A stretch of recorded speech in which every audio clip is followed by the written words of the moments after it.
Welcome back once again to the collective stream of consciousness that is this podcast. I am a podcast host, alias under Garrett, joined by my other podcast hosts. My name is Chase. I am on the podcast crew. This is my microphone. I am Zaid, and I am sick. Sorry to hear that, Zaid. What do you got? Just a typical cold? Yeah, it started off with a sore throat, now it's just kind of gotten to a really annoying cough. So, if I end up coughing throughout this, I'm sorry for your editing work that you have to do. Well, if it helps, you sound beautiful as always, darling. Wow, really? To me, at least. Yay, at least someone appreciates me. We all appreciate you, and I especially appreciate you guys today, because do you know what today is, guys? What this episode marks for us? What is today? This episode marks our 1-year anniversary. Oh, wow. Well, technically, it'll be our 1-year anniversary when this episode comes out on October 1st, but yeah, here we are, guys, 1 year later. Wow, I didn't think we'd get this far. I thought we would have given up after, like, episode 8 or something. Good thing you guys didn't, because then I wouldn't be here. That's right, Zaid. You joined, episode... Well, we had you on as a guest for a couple episodes beforehand, but I think you officially joined, for Resident Evil, was it? I think that was my actual debut episode, yeah. Yeah. Right. Well, we're happy to have you on board, Zaid, but Garrett, you and I, the two OGs, we've been there since day one. How do you feel about this show now that we've been doing it for a solid year? I gotta say, I really enjoy it. It's definitely something I still look forward to. Definitely something that we have tons of fun of whenever we get on. And really, I'm enjoying hearing our feedback from listeners, especially ones that either give us pointers or just encourage us on. You guys are awesome. Yeah, when we started the show, it was just a little hobby, Yeah. Garrett, I think you and I just sat down and said, if we're gonna do this, let's just do it. Let's just talk about some of our favorite games. Who cares who's listening? We're doing it for us. As long as we make each other happy, that's all that counts. And as the year has gone on and we've grown a small but very loyal fan base, I will say, it really is appreciative. It really does help embolden us to carry on. And at the end of the day, while this is a very nice hobby, knowing that you guys out there enjoy listening to three idiots just talk about video games for an hour or two, it means the most to us. And I'm glad you enjoy our chat. Wow, that was a very, very touching speech, Chase. Good job. So I guess I can ask you guys this. Of all the episodes we've done over the past year, what have been some highlights for you guys? Like any favorite game you really enjoyed talking about or playing, or anything, moments that you can remember that stand out to you? Yeah, my favorite one so far has been Spectrobes, due to that being one of my favorite games. It has a very close spot in my heart for me. Absolutely enjoyed finally being able to talk about that, and now finally other people can understand what it's like to be in the fever dream of knowing this game exists, and no one else does. Yeah, I can agree with that. Way to get the name out there.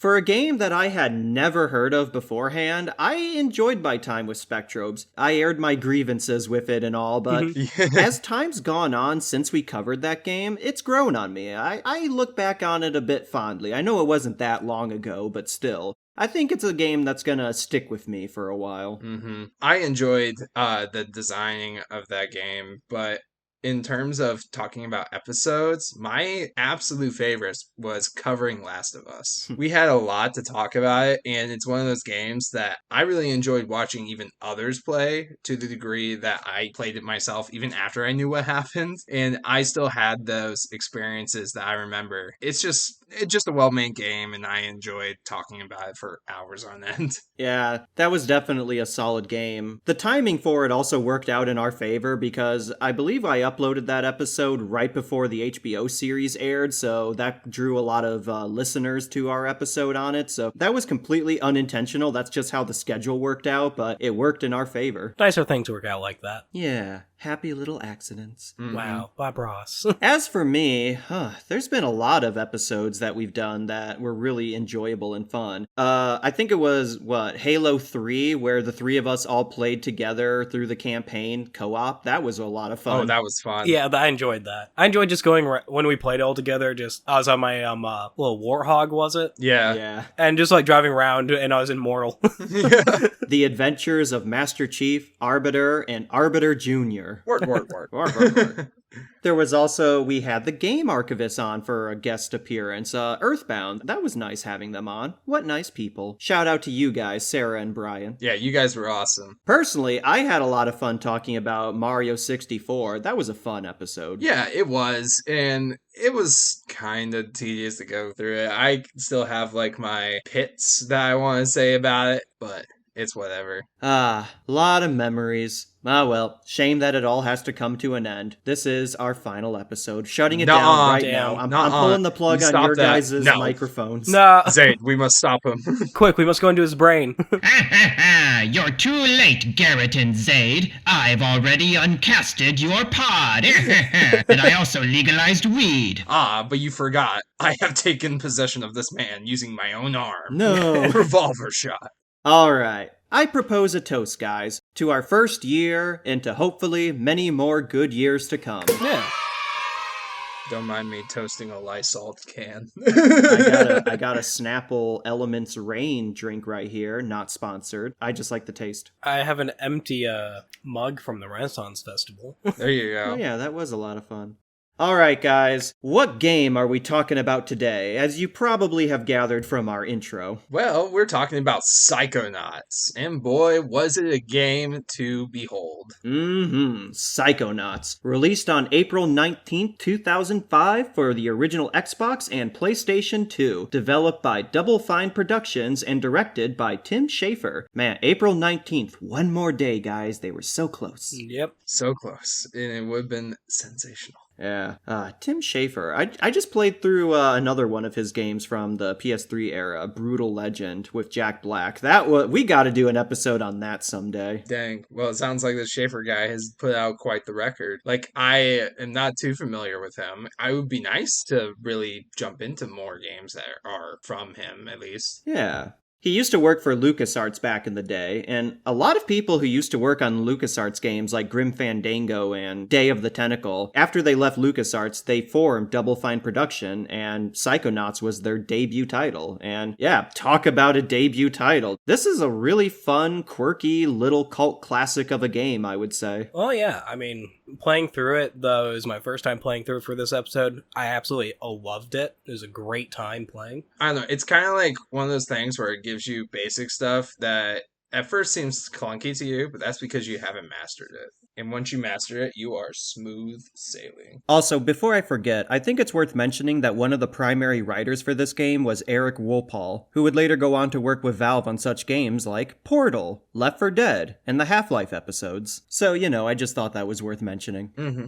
Yeah, like I said, this really is the definition of a cult classic game in my eyes. It's a game that came out and didn't flop per se, but it didn't really garner a whole lot of attention at the time and kind of flew under the radar. But as the years went on, a lot of people talked about this game and brought it up, and it kind of drew in its own fan base, and today it's regarded as a classic platformer from the Xbox PS2 era. And it eventually got its own sequel in many years later in 2021, Psychonauts 2. Yeah. So I first played this game back in 2015, 2016. It's just one of those games that was suggested to me by various people like, oh, this game's just got ported to Steam. You should give it a go. It's a really quirky, fun little platformer. And yeah, I really liked it. It's one of those games that has always stuck with me over the years. You can definitely tell a lot of love and creativity went into this game. It has a very solid sense of identity, I would say. And also, I would call it a slow burner. It's got to marinate. Yeah, this game is very much a slow burn. The beginning, of course, it just kind of feels very surface level, but that's because they're telling you all the stuff. And we'll get into that when we do. But I just want to give that disclaimer right now, should any of you decide to jump into the game before we start covering it. Well, what is Psychonauts about, Garrett? What's the plot? Well, we are Razputin, a former gymnastics expert who was part of a circus with his family, and has now come to a Psychonaut summer camp. He has psychic powers, and he wants to be the best of the best. What else can there be? There's no conspiracies or anything. Right, as Raz will soon discover, things at the Whispering Rock Psychic Summer Camp are not quite as they seem. Oh man, really coming at him with that line. Yeah. Also, that name, Whispering Rock, I don't know, that just seems a bit Stephen King-y to me.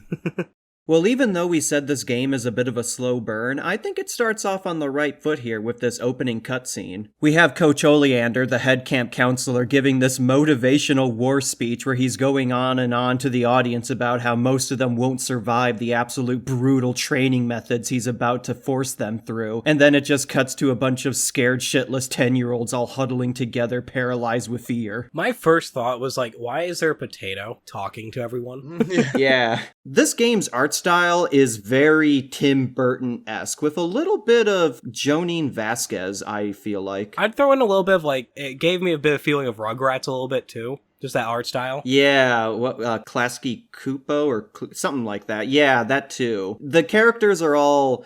I don't want to say ugly per se, but they are unorthodoxly appealing. Like, there's a charm to the character design, I would say. Yes, they're abstract. Even with the side characters, even though they're just kind of more plainer looking, I will say that their designs, they at least give them a characteristic. And I really enjoy that.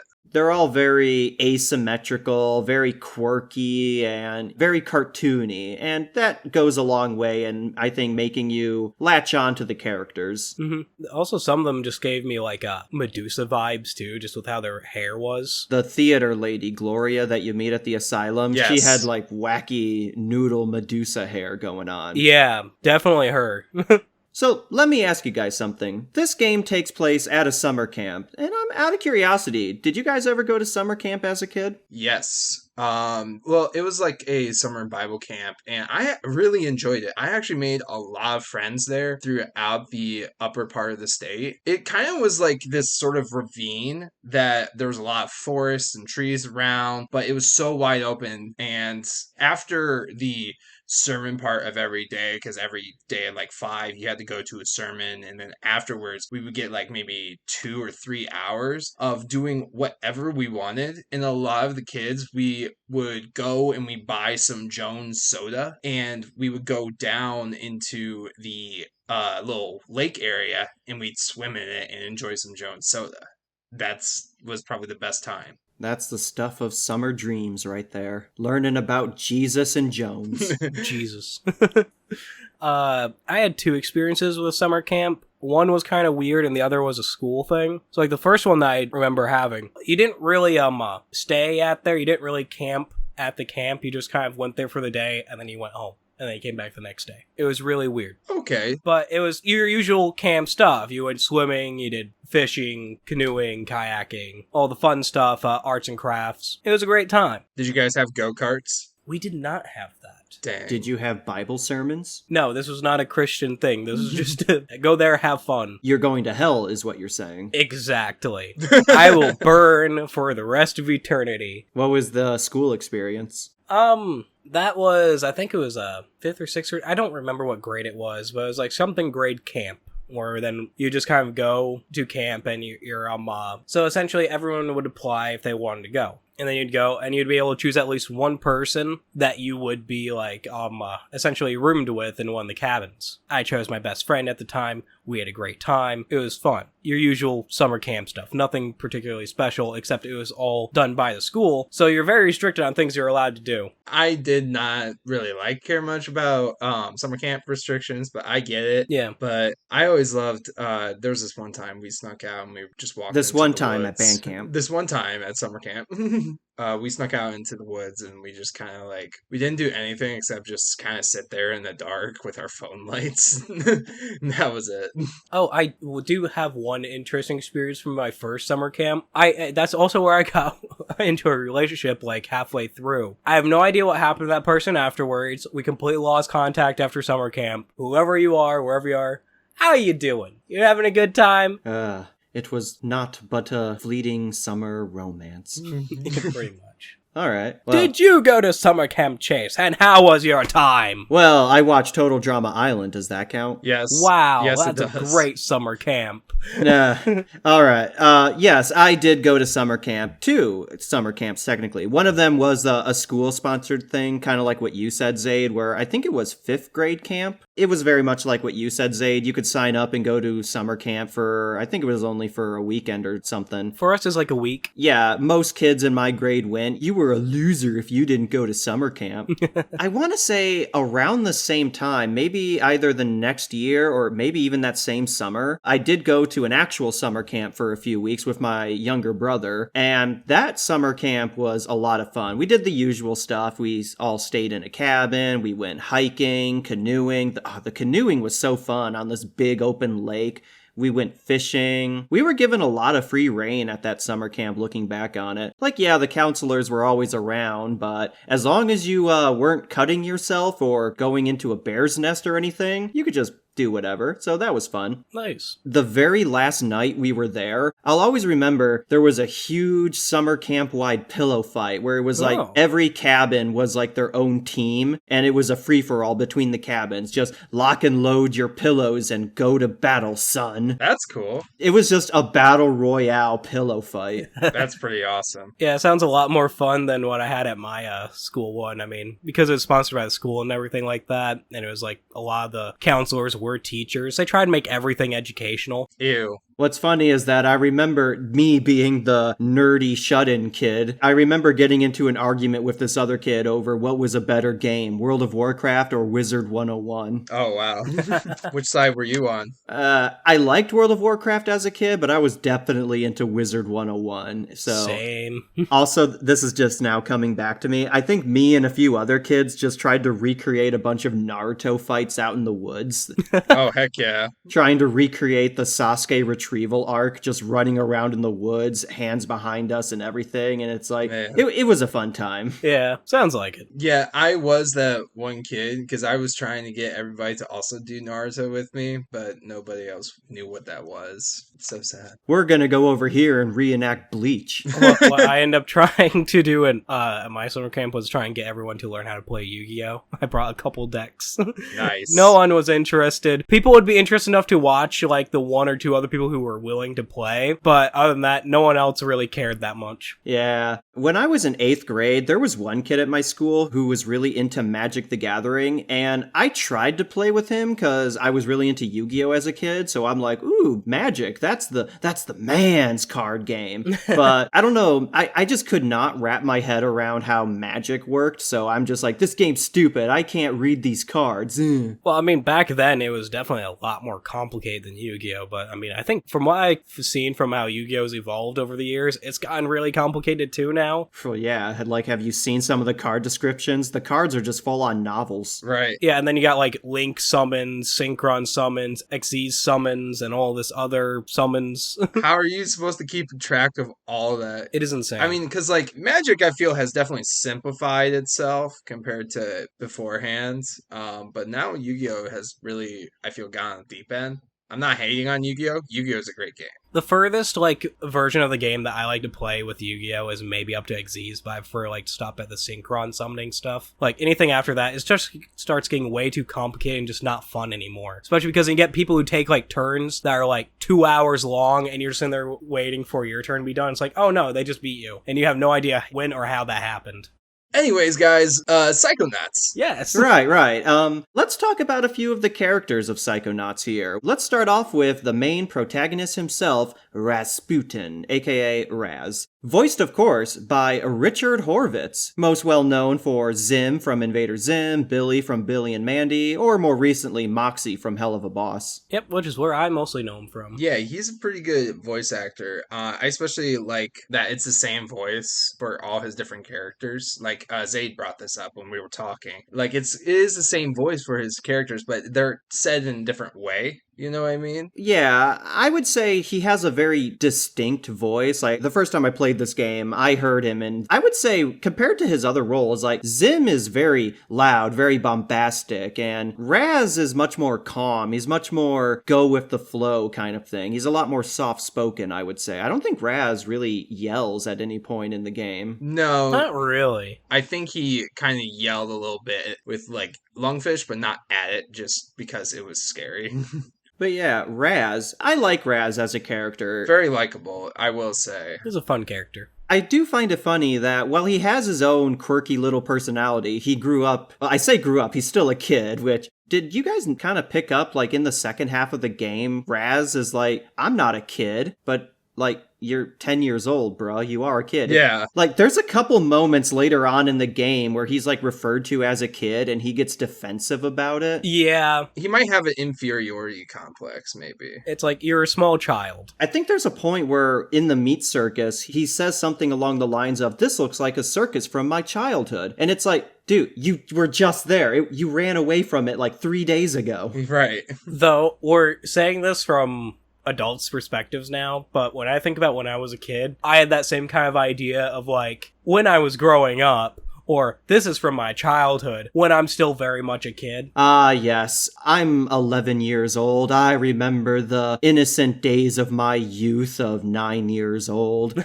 Oh, what fun it was. Yeah. Yeah, I get that mentality. I think it's just worth bringing up because the game itself kinda is on Raz's side. Like, I feel like the game at some points forgets that he's 10 years old. Yes. When you're running through Edgar's memories of high school, Raz is like, I feel like I'm back in high school, which is weird because I'm only 10. Yeah, that was a nice little call. Apparently, early on in development of this game, Raz was originally going to be an ostrich that was mentally unstable, but according to Tim Schafer, they changed that idea because it was quote-unquote unrelatable to gamers. Yeah. Yes, because this character is actually relatable to me and in any kind of way.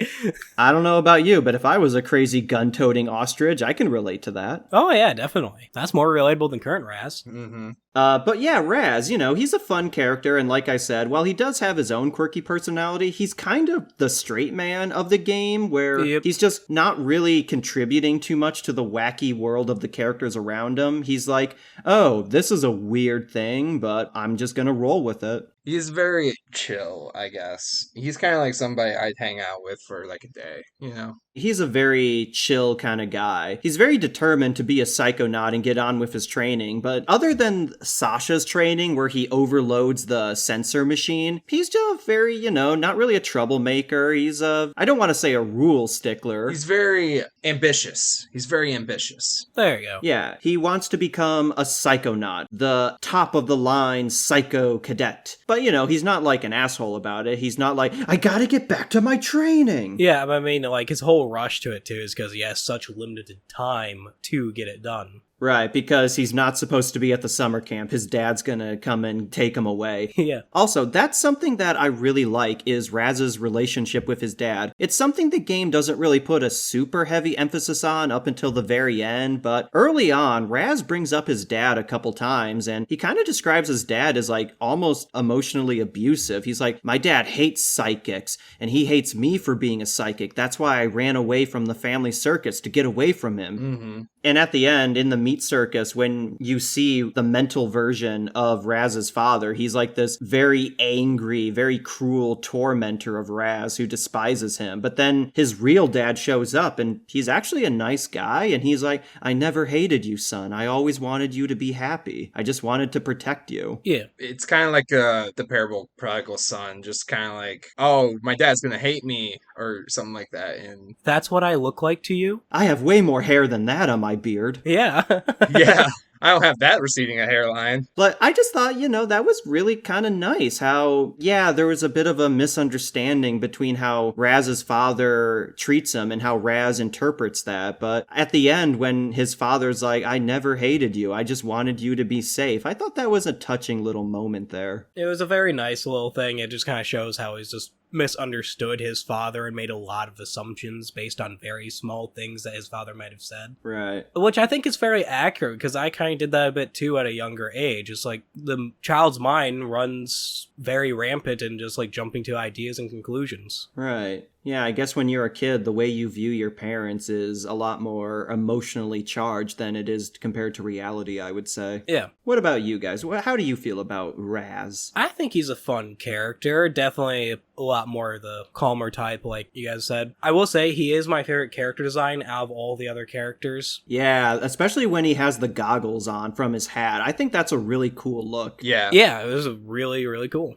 I like the design. At the end of the game, when he finally becomes an actual Psychonaut and he takes the hat off and you just see He loses it off. Yeah, I'm like, that is weird. Like, that is uncanny. Like, when you're so used to seeing a character in a certain way for so long, and then, yeah, it was just really weird to see Raz without the goggle hat on. Part of me, like, thought he was going to be bald just as, like, because I thought that'd be funny. Well, he had hair sticking out from his hat just a little bit. I can be honest, I didn't notice. You know, like the scribes where like they just have the hair all around except for the top of their head. It'd be shaved off. That'd be funny. Like, he's got a balding spot. This 10-year-old is losing his hair. Yeah. He does pick up on psychic abilities pretty quickly. Mm-hmm. Let's go through a few of the abilities you pick up through the game. Let's start with the first one, the marksman. Marksman, yeah. Psy Blast. Just shoot a laser beam from your head. Yeah. I'll be honest, outside of moments where you had to use them, I didn't really use the Psy Blast that often, mostly because you only have a limited number of shots. Now, over the course of the game, you can upgrade that, and you can top out at, 50 shots? That's plenty, but I'm one of those gamers that if I only have a limited use of something, I'm not going to use it until I absolutely have to. So I didn't really use the Psy Blast that frequently. That's how I was at first, but then I started realizing that I replenish the amount of shots very quickly and easily throughout the game. But part of me stopped using it after a while because it started feeling kind of useless compared to my other abilities. So I didn't really start using it again until I unlocked where it can bounce from enemy to enemy. I liked integrating it in my combat just because that kept combat a little fresh. And especially against the big guys, I didn't feel comfortable like getting up close to them. So I would literally run away and then shoot at them, kind of cheese it a little bit because I'm not about to take 3 bits of health because I got hit by him. Right. Yeah. I think my favorite psychic ability, and one that I used so often, was the levitation, where you summon this like psychic ball and then you can run around on it, you can jump really high, you can use it as a balloon to float. Mm-hmm. That ability made the rest of the game so much easier to traverse around and jump up to high places. Yeah, and I really hated it when it wouldn't let you use it. I think it made the levels a little bit more freer and bigger, I guess. And if you could do it right, you can like parkour basically. Oh yeah, I mean, I used the levitate ability during a lot of the Black Velvet area to defeat all those wrestlers. It just made it so easy. Mm-hmm. I used invisibility for that. Yeah, because you could just like ground pound them constantly and they could not touch you. Okay, my favorite, yes, was levitation, but my second favorite, I guess, since we covered that, would have to be clairvoyance, just because, like, there was there's just one level that makes it worth it. Clairvoyance is such a fun ability because while it doesn't have too much of a practical use outside of a couple plot-related reasons, it's really fun because you can see Raz through the eyes of other people and how they see him, and there were a few that I thought were really funny, like Shigor, the lab assistant in the asylum at the very end of the game. If you use clairvoyance on her and see how she sees Raz, she sees him as Jesus. Yeah. Like, he's got the white tunic, the red sash, the glowing halo behind him. It's Raz's face on Jesus, and I just thought that was really funny. Yeah, that's definitely one of the big points why I like clairvoyance. It's just one of those that it's not really useful outside of the world, but it is useful in getting you laughs. Hey, it was useful. It helped me figure out to use the cake on the turtle. Yeah, because he sees you as chocolate cake. Yeah, there's a lot of really fun abilities. There's pyrokinesis, which allows you to just set things on fire, but I didn't really use it that much outside of boss fights. Same. I don't know, there just wasn't a whole lot of practical purpose for it. No. I figured I could just break stuff with my basic psychic hand ability. Every time you attack, Raz is like, catch these hands. Yeah. The utility of it... Sorry. I mostly just used it like during the stage play like area in the game for the candles, again for just the boss fight. I used it a little bit against like some enemies here and there, but I didn't like using it because I don't like using things that feel like it has a charge to it. Yeah. And that had that kind of feel to it because it did. Yeah, several of the more useful abilities like invisibility had a limited time you could use them, which I think balanced it out. I did use invisibility quite often. Shield is the best ability. It just blocks everything. I only used it in one area. I kept forgetting I had shield. There were so many times where I kept taking damage and I'm like, if only there was a way to create a force field. Oh wait, I do. I'm just stupid and keep forgetting to equip it. Yeah, I almost never used it. The shield gave me kind of like an idea of Elden Ring when you would have to like dodge roll. Kind of like thing. Give me those iframes.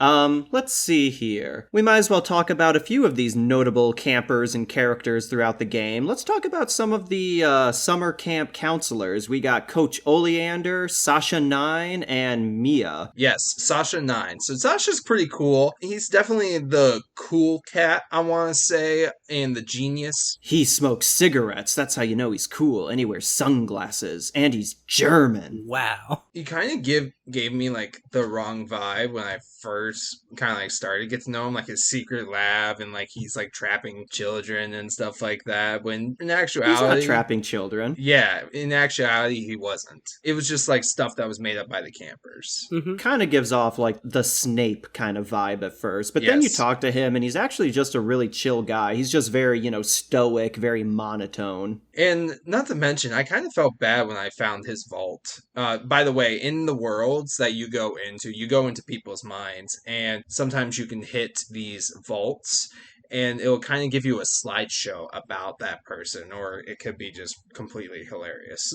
Yeah, like Sasha's is a sadder one because it shows you how he lost his mother to illness when he was just a baby. And his father was so heartbroken and never really connected with him, and that's all he needed. He needed his father. Well, let's talk about the mental worlds of the characters as we go through them, starting with Sasha. His world is very organized, which is fitting his character. Yes, he's about, like, mental control. It's a big cube floating through space. That was kind of the weakest one I felt, just because, like, I know it fits the aesthetic, but it's like a 6 rotating cube, and it's kind of like a Rubik's Cube. It kind of comes apart. The aesthetic of Sasha's mind is very reflective of his character. It's very postmodernism, a lot of abstract artwork and everything, but in a very symmetrical, very blocky kind of way. It is fitting. Sasha's the kind of guy to watch a live stream of the Empire State Building and call it his favorite film. I mean, I do like his world, but I will say it is very bland compared to the others. It is fitting, and I think what also helps with it being, like, is that fact that it's one of the first ones you go into. Yeah, it's basically the advanced tutorial. Yeah, it's to help you teach the game a bit. Mm-hmm. And it helps you learn parkour a little bit. I thought it was kind of cool that when Raz overloads the sensor machine and they start overwhelming Sasha's mind, it starts going through Sasha's entire life as the cube shifts. Like every side of the cube is a different time in Sasha's life, from when he was like a kid to when he was a young man working in German factories, that kind of stuff. Mm-hmm. Yeah, it was really interesting, and I felt like, even though that his was so simple, it's also very unique, like they all are. The sensors, though, what a bunch of nerds and Poindexters. They just yell at you like, cut it out, no. They stamp a big no sign on you. No. They just annoyed me. And then the boss of Sasha's world is this big Resident Evil-like nerd. Yeah, it's just one of them, but massive. It's like one of the tyrant class creatures from Resident Evil. He was so annoying to try to run away from, because like I had to like kind of get away and try to get around them. It was just so hard to do because you're not fast enough. He just catches up to you. And sometimes it was kind of like a headache to kind of like figure out the corners, because every corner you went, you kind of shifted. I even did it on one of the corners, and I got some major airtime. Yeah, I think Sasha is probably between him and Mia. I don't know. I just like Sasha a bit more. Maybe it's because he gets a bit more screen time than Mia, but I guess I relate to that introvert with Sasha. Mm-hmm. He's focused on his work. He sees Raz as a miniature version of himself, literally, if you use clairvoyance on him. But yeah, he sees Raz as like like a son to him, and he just wants to teach him more advanced techniques, and I think that's really touching. Although he does have his own share of quirks too, like before you go into his brain tumbler machine and enter his mind, he's like, I can't let you in there until you get a merit badge proving you're able to do it. And then when you get it, he's like, good, that covers my ass legally. Anyway, let's get started. Yeah. One thing I will say that I liked about the boss in Inside His Mind is just whenever you did get stamped and you're just kind of sitting there for a moment hanging out with Sasha on the end of the stamp. Yeah, he's like, good, this was all according to training. Even the part where you got squished by the monster? No, let's not talk about that ever again. But yeah, since we've mentioned her, let's talk about the other camp counselor, Mia. Yes. Mia is like the mirror opposite. Yeah, she's outgoing, she's a party girl, her mental world is like this 1970s disco dance club. It's a lot of fun. This is where we get our second power, levitate. Yeah, and she is my favorite of the three counselors. Yeah, me too. I really enjoy her style and everything like that. She just seems like a really fun person to hang around. She very much gives off that like fun elementary school teacher kind of vibe, you know, the teacher that's like, all right, kids, we're going on a field trip today. Or that really cool mom that your friend has. Mm-hmm. Yeah, she's like really cool aunt vibes. Yeah. There you go. She's very supportive, very warm, although if you go through her world and discover her memory vault, you find out she has a very dark past. So I didn't find this vault. I only found the one where it mentions actually a little relationship between Sasha and Mia. Yeah, that's the one I found. Ooh, that's right. Her and Sasha have a bit of a thing going on.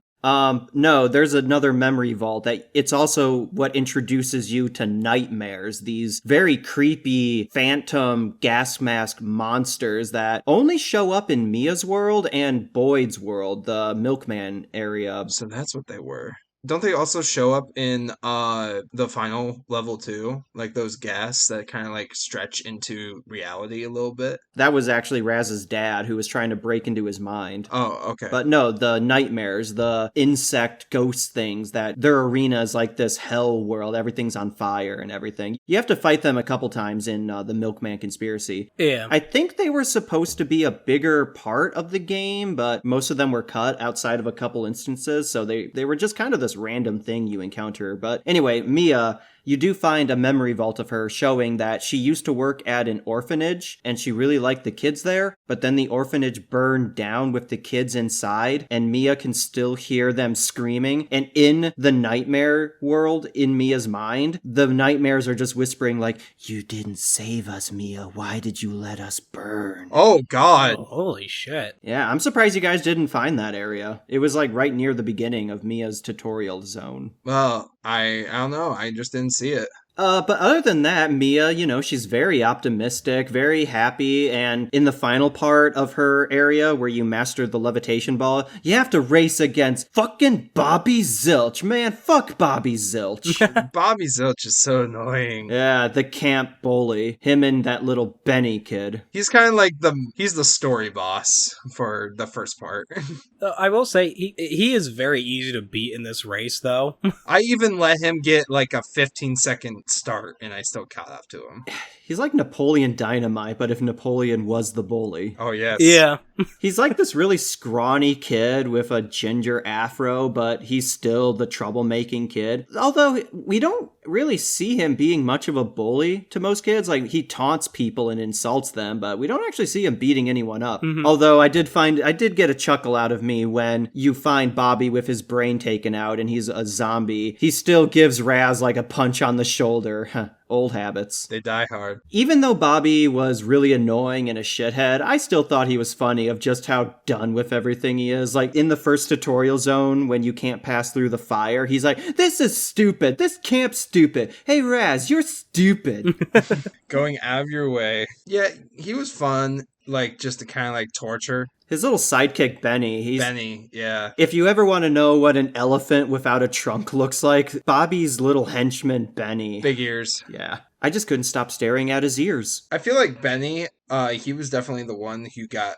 Okay, so what I'm saying is he's got, like, his karma and, you know, like, what goes around comes around kind of thing. Yeah, because the other kid, Maloof, and the Russian camper, they start beating up on Benny's like, you're never gonna bother us again. We're the bullies now. Yeah. Another character that I also really enjoyed was what was the name of the kid with the foil hat on? Oh, Dogen? Dogen, yes. Yeah, I really enjoyed Dogen. He was fun. But then when he loses his brain, everyone's just like, he's just like that. Yeah, Raz is like, guys, you gotta help me find Dogen's brain. Oh, no, that's just how he always is. Yeah, he's just like that. And Dogen exploding those squirrels, bro. Yeah. So Dogen, he's the first kid Raz kind of befriends. He's like I think he's the youngest camper there. He's the quiet kid. Yeah, he's the quiet kid who he's not all there. He exploded 4 people's heads before coming to camp, and that's why he has to wear the tinfoil on his head to prevent him from doing that. And then he says the squirrels at the camp keep taunting him, and he's like, no, I don't want to do it. I couldn't possibly kill everyone. I could kill a few, but not everyone. He just straight up kills the squirrels when Raz turns around. He just blows them up. They made it feel like he was going to play like a bigger part in the game, though, but then he just ends up being like kind of tossed to the side, I feel like. Yeah.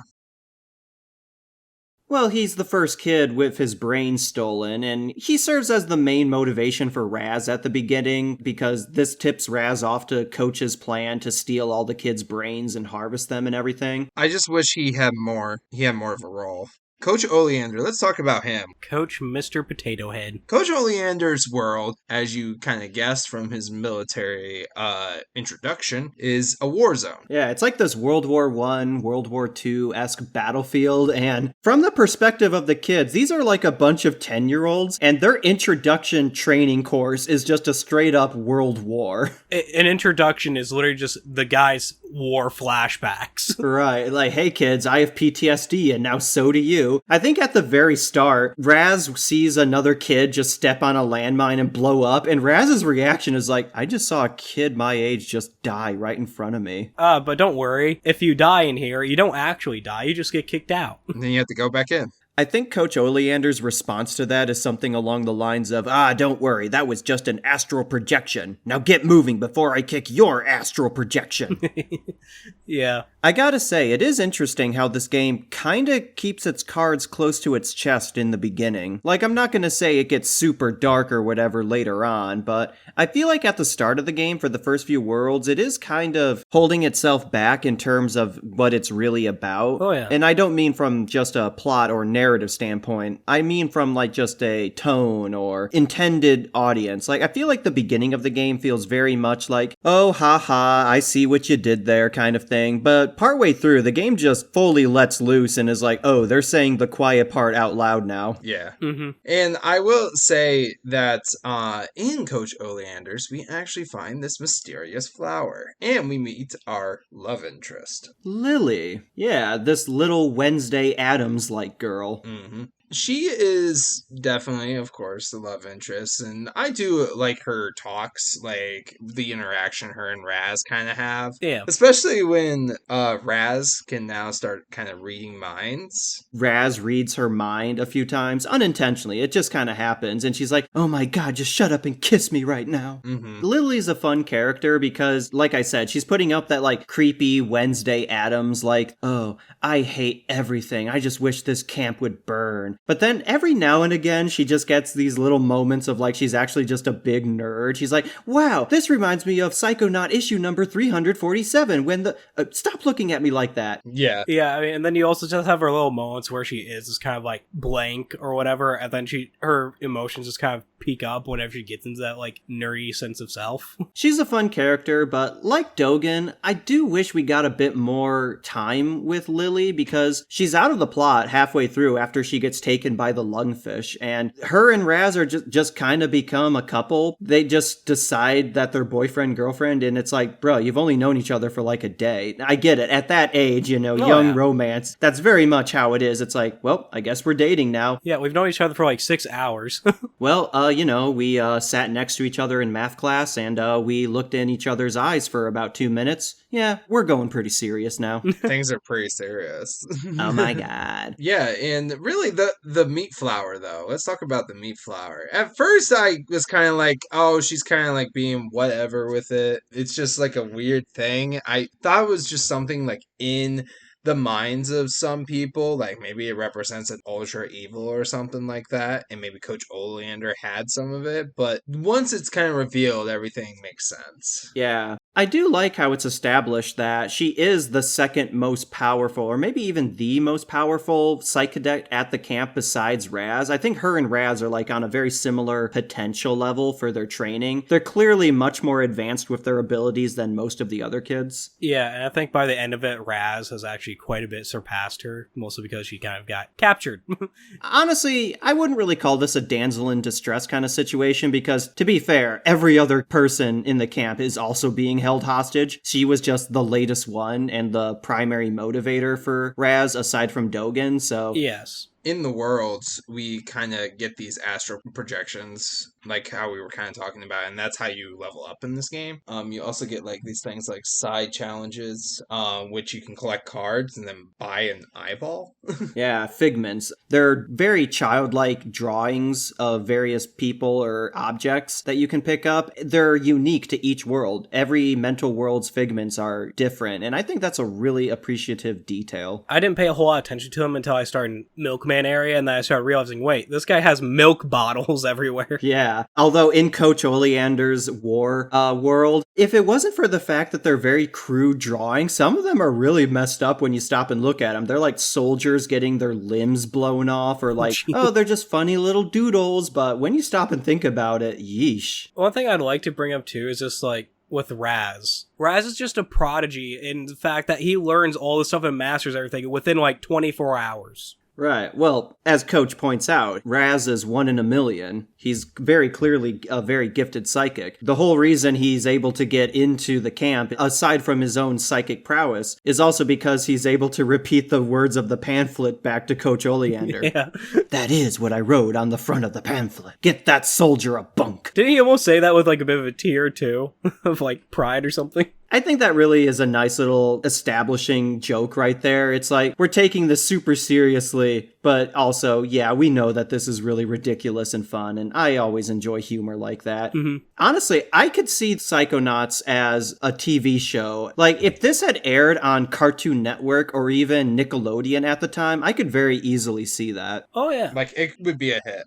Now, here's a question for you guys, though. With the whole thing of, like, him wanting to, like, bring on Raz after he demonstrates his abilities at the beginning, is that because he's suddenly fond of Raz? Or is it because of his plans later on and he wants to use Raz? I think it's definitely because of his plans, because halfway through the game reveals Coach Oleander is actually harvesting all the Psychodeck's brains to put them into tanks and take over the world. But there's one small problem. Everyone's too nice. Everyone's too good. The brains are too nice, and I'm like, come on, you know Bobby and Benny would definitely go out for world destruction if given the chance. Oh, yeah. Well, I know Bobby and Benny, but what about those two cheerleaders? Yeah, Clem and Crystal. They are very peppy, and if you hang around them, find them around the camp a few times, and listen in on their conversations, you start to realize maybe they're not really all that happy. No. Mixing poisons. Yeah, mixing poison, or you can find them standing on top of the main lodge's roof, and they're like, the world's gonna change. Are you ready? Yes. Let's just watch the sunset one last time. Oh, hey, Raz, when did you get here? Yeah. I don't know if the game ever outright says it, but they are very clearly suicidal, and when you stop and dwell on that fact, it's like, wow, that is dark. Yeah, this game has a lot of those moments, though, where it doesn't seem like all that deep at points, but then if you take down and think about it, it just starts getting really dark and messed up in so many different areas. It's like, oh, okay, I'm not playing a kid's game, like we kind of addressed earlier. I feel like once Coach Oleander's plot is revealed, and especially with Lungfishopolis, I feel like everything in the game, I don't want to say necessarily flips on you. Like I said, throughout the first half, there's a lot of hints that this game is a lot more serious and darker than it is letting on, and I'm not going to say it's like a super dark, grim fable. It's very much maintains its comedic humor throughout the entire thing. It's just halfway through the game, you realize This game's been hiding some things from you, and this isn't what I expected it to be going in. Let's talk about Ford Krueger. Right, Forward Crawler. Who is that janitor? He kind of reminds me of like a Stephen King character, like from The Shining, in that he's this mysterious figure. In the beginning, you see him in a vision early on. He knows a lot of stuff about who Raz is, but when you stop and meet him throughout the camp, He's a janitor. he's pulling on the different jobs throughout the camp because he's the chef at the kitchen, he's the dock worker, he's the park ranger. Ford Krueger, a man of many identities, but ears like a bat. He's clearly kooky. I really like the voice performance going on with Ford. I do like how, I'm just a crazy old kook, don't listen to me, now go on, get. I'd actually have to put him as my absolute favorite character in the game, because just how fun he is. Right. So you kind of brush him off as like a senile old geezer who doesn't know what's going on, because he is. Yeah. But then, after talking with Sasha and you go down into his underground lab, you find out the truth that Ford was actually like a really top psychonaut back in the day until... Yeah, like one of the best. And then his brain got all scrambled, and he can only maintain his sanity when he's in headquarters next to all the Psytanium ore. Psytanium. But they don't really explain a whole lot. So, like, I feel like the arrowheads that you find, by the way, the collectibles or arrowheads are kind of like the money in the game. So the arrowheads, maybe they're a little bit imprinted with Psytanium. Yeah, the color and texture of them would make sense for that. Right, because according to Vernon, the camp was built on an ancient Indian burial ground, which was built on top of an ancient caveman burial ground. They buried their arrowheads here. Yeah. The Psytanium, this is something that I feel like the game doesn't really dwell on. It's more there as like a set piece kind of thing, but because the camp is built right on top of a massive load of Psytanium ore, a lot of the wildlife around the area has been mutated. Like the bears and cougars that you encounter, they can use psychic powers. They can set you on fire. They can levitate shit. Oh, I got a bone to pick about that bear. When I first found that thing, I'm like, oh, there's a bear thing here. And instantly, it just grabs you with its weird psychic hand and kicks my ass. I wonder if the Russian camper ever found the bear. You see, bear is big bear. I will fight it. You cannot hide forever, bear. I liked him. He was fun. I literally thought that it was going to be like a nice little side quest from the main quest line. You know, like we have to go fight a bear with this guy. And I'm kind of sad there wasn't. Yeah. The squirrels, they look so freaky looking with like how their jaws are kind of unhinged and they got big heads. Ugh. I didn't like the squirrels. The squirrels, like, okay, whenever I run through the woods, I would just keep hearing these footsteps. And it's literally a squirrel that's stuck on the hexagon. Ford's like, well, make sure you don't eat any fish you catch in the lake there, Raz. I ate a fish from there once, and now my dick don't work no more. Oh, God. I really do like Ford, though. He is like the Dumbledore, the Jiraiya, if you will, of Psychonauts. He's the crazy old man, but he's actually, I don't want to say wise per se, but he knows his stuff and he gives a lot of good advice, and he becomes the man in the chair for Raz. Doesn't he play like that part for the rest of Psychonauts too? Like the counselors, like he's supposed to be like the one that sends them out and stuff? Yeah, I think he is. And pretty much Sasha and Mia and Oleander were the ones who were the grunts, I guess. Not really grunts, more like specialists. But I will say, I do admire his love for bacon. Yes. Yeah, he gives you a piece of bacon to Raz and is like, if you ever need me, just wave that bacon up to your ear and I'll pop right out of your brain. And there's even an achievement that if you use the bacon number of times, it will say, use the bacon a lot. Bacon. And he also says, like, if you don't take it from him, like, right away, he might just eat it right there on the spot. Mm-hmm. You remember when bacon was, like, such a big meme back in, like, 2011 or whatever? Yeah. It was everyone's personality. Yeah, along with mustaches. What a time. Yeah. I'm glad we don't live in cringe times today. Oh, wow. Ford Krueger actually is the guy who you go to kind of get your upgrades. So if you get a certain rank in terms of like levels, you go to his base and you can get more powers. And that's how we get telekinesis, invisibility, pyrokinesis. I think that's all we get from him. Sounds about right. I don't think we get anything else. Oh, in shield. I guess we get shield from him, I think. No, you get shield from Lungfishopolis. Yeah, we get shield from Monkfish. But yeah, other than that, I think it's kind of a missed opportunity that we never go into Ford's mind and see what his mental world is like. I'm kind of curious because when he's on the surface, he's completely senile. He doesn't remember who he is or what's going on. He only knows the role he's doing in that moment. But in headquarters, he's fully sane again. So I don't know, maybe you could have done something similar to Boyd's mind where maybe the world could go in and out of being put together and easy to traverse, but then every few minutes or so it would become completely unscrambled and difficult to maneuver. I don't know, just spitballing ideas there. How I would imagine it is like you have like this entire world that where you just see like cracks, all these seams of like the different personalities, the different sections for each personality, but because he's in like his sane state, they're all come together and all that's there to resemble that is the cracks. But then like let's say you were able to go into his brain outside of that, it would be all separated and you just have like that area of that personality. I do like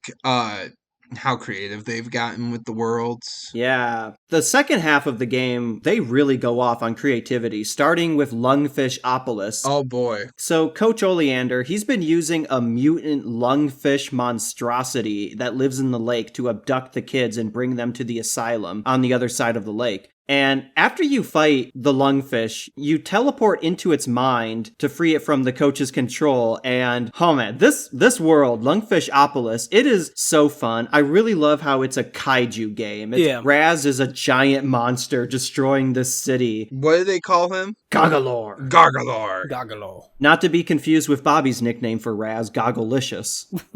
Yes. So, okay. So, Lungfishopolis is going through a revolution as soon as you come in. Yeah. At first, it's like a old school Godzilla kaiju movie. All the lungfish citizens are like, it's Goggalor, call the Navy. They'll use their tanks and airplanes to destroy him. Yeah. But then you free a bunch of lungfish revolutionary zealots, voiced by Steve Bloom, and I don't know, maybe it's because we just did Metal Gear Solid 2, but for a second there, I thought it's Steve Bloom doing what sounds like a David Hayter Solid Snake impression. I thought the same thing too. I'm just like, this sounds a bit like Solid Snake. And I love this one quote from the first revolutionist that talks to us. "Thank you, Goggalor. You have saved us." "Oh, no problem, Bowie." "Ah, my ears!" And then he just literally falls. Then he just drops dead. Yeah, like his buddy just comes along and says, "He's dead." Anyways, Goggalor. You just murder him with your voice. Lungfishopolis is so fun because you also have the Lungfish news program. The news crew. Yeah, it's like, we have Child Star from the hit sitcom Trouble in the Bubble. What's your opinion on Goggalor? Yes. I really hate him, and I don't think any of my fans should appreciate or support Goggalor. That's right. Here comes the Navy. One of my favorite quotes from the news crew is, "The Navy are sending in their special forces that they are most famous for." That's right, airplanes. Like, airplanes, yes. That's what I think about when I think of the Navy, yes. Don't worry, citizens. The government informs us that the Navy will deploy their new monster-proof tanks, and everything will return back to normal. Where have we heard that before? Yeah. Everything will return to normal, you say? He's still heading for the orphanage. Oh my god, he's still heading for the orphanage. One of the citizens will just shout out, "I love you, Goggalor." Yeah. Yeah, then later on they're like, he's immune to love. He destroyed the orphanage. For puppies, the puppy orphanage. Why, Goggalor, why? And then we get to see one of the most messed up vaults ever. So, those slideshows that we were talking about, well, this one, like, there was a backstory one, but then there's the fun side story. So the side story is, like, the lungfish has eggs, and these eggs just, like, hatch and take over the world. That's literally what it is. The world will know my eggs. And it's just a bunch of incoherent images of eggs becoming monsters and destroying everything. And Raz's response is like, okay, what the hell did I just watch? Yeah. Also, like, going through the area, you reach, like, the Zeppelin, like, area, the blimp, or whatever. And one of the things that they say to you after telling them the plot is, like, also, our other idea is to turn you in for the reward money. It's like, oh, thank you. One of the Lungfish news broadcasts is like, breaking news, bad news for Gagalor. Recent photos have surfaced showing him popping pills and making calls to inexpensive call girls. It looks like Gagalor's career is over. I'm like, man, they're trying to cancel Gagalor. Yeah. Like, he just got here. He doesn't know any better. You know what this world really reminded me of? The PS2 game War of the Monsters. I never played that. I got more of like the Godzilla video game kind of feeling to it. Man, now that I think about it, there were a lot of kaiju games around this era. Like on the PS2 era specifically, there were a lot of giant monster games. We should bring those back. That's probably like the whole thing with it, though, is like they were trying to pay homage to those games at that time. But of course, Lungfishopolis ends with an epic anime boss fight against Kochamara, who is like this Super Sentai Power Rangers like Jet Jaguar superhero. It's just Coach Oleander dressed up in a suit. I think it's supposed to be like Ultraman a bit too. Yeah, a little bit of Ultraman. He's like, mighty punch, mighty combo, attack whose name takes a long time to announce. He was pretty easy to beat, too, at that point as well. Yeah, most of the boss fights in this game are honestly pretty easy. Yeah, I mean, there's a couple here and there that are like a bit of trouble, and then there's my one that I'll save for later. Right. But yeah, Lungfishopolis is just a really fun time, and this is where I think the game really does grab you. Mm-hmm.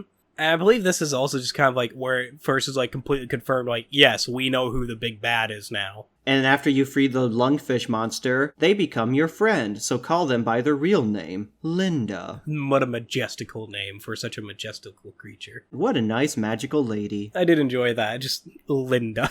Yeah. She just walks off into the ocean, or the lake. There's a similar, I don't want to say joke per se, but in Gloria's world, what's her name? The Sunshine girl, the main actress. She has like a really deep voice. Very Dr. Girlfriend-like, I might say. Yeah, and I really liked the design, too, of, like, the inner child, like, character design. Nice, fun, glowy, and then also during, like, the stage play later on, you see, like, she's kind of, like, shows up as, like, a sun of, like, this bright, illuminating light. Well, we might as well talk about Gloria's Theater. Gloria's Theater is something else. I love it. So, she's the first of the asylum inmates that you meet, and yeah, she keeps regressing. Well, she has like a split personality disorder where half of her is like really bright and optimistic, but then the other half is very bitter and cynical and angry all the time. I think that goes to show the mental illness that can come from acting, because I know that can be a struggle for some people, and I don't know. I feel like this game, like, if it was brought out, it could hit so many topics. I mean, I know they probably didn't think of it as much, but I'm glad to see these kind of, like, we can kind of grab something from these funny stories. I don't know, that's how I saw it. Yeah, but I mean, I will have to agree, there is a lot of issues with just mental health when it comes to acting. I mean, it's not just acting, it's any kind of point of fame. You see a lot of people end up struggling with mental health. Well, Gloria's memory vault kind of depicts that. It shows her as a young girl in Hagatha's home for girls or whatever, showing her the intense, brutal training that she had to do to become an actress. And then she was loved by the world, but no one really loved for who she was. Right. That's what the whole stage play in her world is about. I really like Gloria's Theater. It's one of the shorter worlds, but it's very touching. You have to recreate and not fix, per se, her childhood story, because the entire play is going through her life of like, oh, if only my mother loved me, if only my father came to see me. I think it's more, you're showing her the good side of it. You're telling it in a much brighter, optimistic way. I do like the critic, what they stand for. And the critic is He's just so mean. Yeah. He's entertaining, definitely. It's her fault. It's her bad acting. Becky, the production director, after the critic just completely ruins the performance, she's just like, well, I'm off to go kill myself. Just so out of nowhere, nonchalantly. The first time I heard that, I just broke down laughing because it just comes right out of nowhere. Same, though. It's like, I'm just like, wait, no, you can't just do that. I'm sitting here invested in the story. You can't just throw that line at me. I really like the gimmick of switching between happy stage and angry, sad stage, because you see the same story told in these two different lenses. It just leads to a lot of humorous moments, like when the knight in shining armor who represents Gloria's dad runs through. The happy one, it's like, my father, he's here to save me. And in the angry version, it's like, that deadbeat father. Yeah, go run off with your other girlfriend, why don't you? Yeah. Oh, and then like talking about the mom and all her boyfriends like that would come over. Dang, I felt so bad. And then like all the letters she would write, and she would never receive one back. Yeah. And from what I got from like the paying attention to play, it's kind of like the mom was gonna write these letters, but then her like boyfriend, her stepdad, I think he was supposed to be, said, and I will send them all personally myself. As in, like, he's not actually going to because he doesn't want anything to do with her. But what would a stage play be without a phantom? I did enjoy, like, the whole Phantom of the Opera thing was really cool. The Phantom of the Opera. Yeah. I liked his design. I like how he's got this, like, very slim cloak with his skull mask is kind of goofy looking, but I think it was kind of, it was kind of like in a cool, goofy kind of way. Yeah, I liked him. He made me think of Grimm from that one cartoon show. I was gonna say, yeah, because the way his cloak kind of like coils and then he's got the goofy skull mask on. He did resemble Grimm from Billy and Mandy a lot. Yeah, I definitely see that. She's bad at acting, man. Now, this is something that I always thought was a bit weird, is the Phantom turns out to be the critic trying to ruin the show. Yeah. But they don't look like each other at all. They're not even the right body shape. No, and Raz even points that out. He's like, yeah, you couldn't possibly be the Phantom. He's way too nimble and thin. And the critic's eyes just narrow at him. It's like, I am the Phantom. What do you mean? I guess there is an implied, like, dream logic to a lot of the worlds, obviously. So you're not really meant to overthink it in that way. It's just meant to be like a whatever goes kind of thing. Yeah. But it's meant to be goofy. when Raz is like, yeah, I totally saw that coming, that the critic was the Phantom, I'm like, did you, though? Because, like, they don't resemble each other at all. Yeah, no, I mean, it's like, I didn't have any idea. But I think the way Glorious Theater ends is really a nice message, because it ends with her realizing that who cares what the critic says? We're all our own worst critics. Mm-hmm. So just ignore it and, always look on the bright side of life. Mm-hmm. Now, we did skip by one area, the milkman. Right. All right, everyone, say it with me. I am the milkman. My milk is delicious. My employer has sent me here to whitewash everything. So, in order to get into the asylum, you gotta go into the mind of... he's supposed to be the security guard, but he's actually an inmate who thinks he's the security guard, Boyd. And his world... So, I think Milkman Conspiracy goes without saying. It is my favorite of the mental worlds. It's like this 1950s suburban town that's... The landscape is completely warped and distorted. It's rolling off into the distance, and the way the game plays with the camera is really interesting here. A lot of the spaces kind of feel like a precursor to Mario Galaxy and how the game plays with gravity and camera angles and all that. Mm-hmm. Yeah, and I do enjoy the many different personalities you can kind of become, I guess. Like from a grieving widow to a sewer technician, or a waste disposals technician, sorry. Or a road worker. Yes, I am part of the road crew. I am on the road crew. This is my stop sign. Hello, fellow road crew member. Okay, here's my favorite quote from it. So, if you have the rolling pin, you're like a housewife, and he says, sometimes after a long day, and my husband comes home drunk, he beats me, and I whack him with this rolling pin. But I still love him. Like, what the hell? Yeah. Like, that is, whoa. Hello, are you here to help us trim these hedges? We are the hedge trimming crew. I am a grieving widow, and I am your sister in grief. Let us mourn together. Oh, boo-hoo. Boo-hoo-hoo. That is a nice watering can you have there. Where did you get it? Look at those girls' breasts. They are huge. There's so many quotes from it, and just like the idea of just like going around grabbing the different disguises to go through certain areas was very fun fun and goofy, especially again being able to hear like all the different like agents like talk or whatever with what they're doing. A huge highlight of it. Yeah, and I especially loved seeing the perspective. Like, you're literally a billboard telephone repairman, a billboard assassin, a billboard road crew person. It was perfect. And then you run into like the Girl Scouts and stuff like that. Yeah, the rainbow squirts they're Yeah, called. it's a rainbow squirrel. Their reveal, though. Yes. So when you kind of progress through, you get this fake gun, and now you have to go through all these assassins. As you get to the top, you kind of have to protect yourself from a sniper. You find out the sniper is one of the cookie Girl Scouts that was all around town. The rainbow squirt Girl Scouts. They can be found throughout the neighborhood, and for the most part, Raz just ignores them and they ignore him, at least when they're not freaking out whenever he tries to talk to them. Also, are we just going to brush past the fact that the secret agent assassins and the Girl Scout sniper were all found around a book depository? Because that's some interesting historical imagery you're invoking there, Psychonauts. This gun is fake. They don't know that.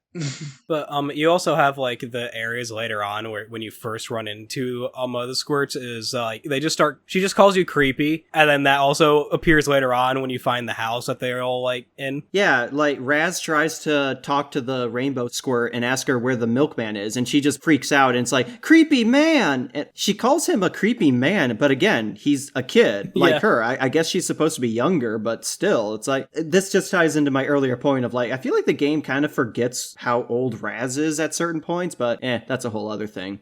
The Milkman Conspiracy is easily my favorite world. Not only am I just a sucker for like anything that takes place in like a twisted depiction of Americana suburbia, I just think that's a really fun setting that's ripe for social commentary. Yeah, it is fun. The secret agents are all funny. Like, every line they say, if you just stand and listen to them, they'll say some really funny shit like, I am a baker. I bake pies for my husband. Over time, my husband will desire me less sexually, but I still love him. Exactly. And we were just talking about how they have like an abusive relationship, but we still love each other. The fact that they're all voiced by Steve Bloom in the most deadpan voice just adds to it. It's like, boo-hoo, I am a grieving widow. My only regret is that I wish my deceased loved one had mentioned me in their 401k plan. Boo-hoo. I loved it. Everything in this world is a camera. Even the pink flamingos on the lawn, those are secretly cameras. Yeah, they're in the trash cans, they're in the mailboxes, they're in the bushes. There's a really solid dad joke with Boyd right at the start, where if you want to get out of here, you have to go look in the fridge. And if you look around the house, you realize there's no front door to the house. So Raz is like, hey, where's the door? On the front. That's where it always is on a refrigerator.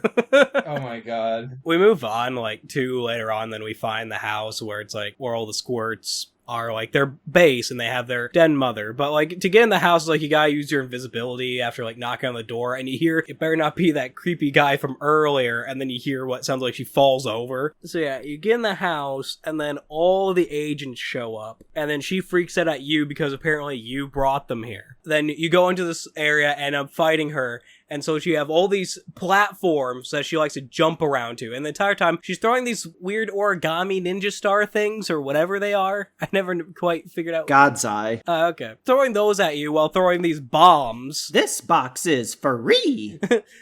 How the game wants you to beat them is by taking the boxes and throwing them at her, which is fine for the first 2 hits. But then she decides, oh, I'm going to turn off the vision. All lights out. And so suddenly, to see, you either are just looking for her red eyes, but then you could also fall off the edge, or you gotta use clairvoyance on her and fight her by picking up the bombs, throwing at her from her point of view while still controlling Raz. That second half of it, I'm just saying, with how the game intended you to beat her, was so stupid and like nearly impossible that I eventually just had to switch around, just using the basic, like the missile attack, the basic just like throw the shit at her. You know, you can still just like you could just run up and punch her. I was gonna say, I just used the side blast and beat her in like 2 minutes. That's what I did, but I wanted to beat it how the game was intended, and it would not work that way. I don't think the game is intending that, because if you use the bacon to summon Ford and ask him for advice, he just straight up tells you, use your Psy Blast. Zaid was trying to beat the game at a level where we thought wasn't possible.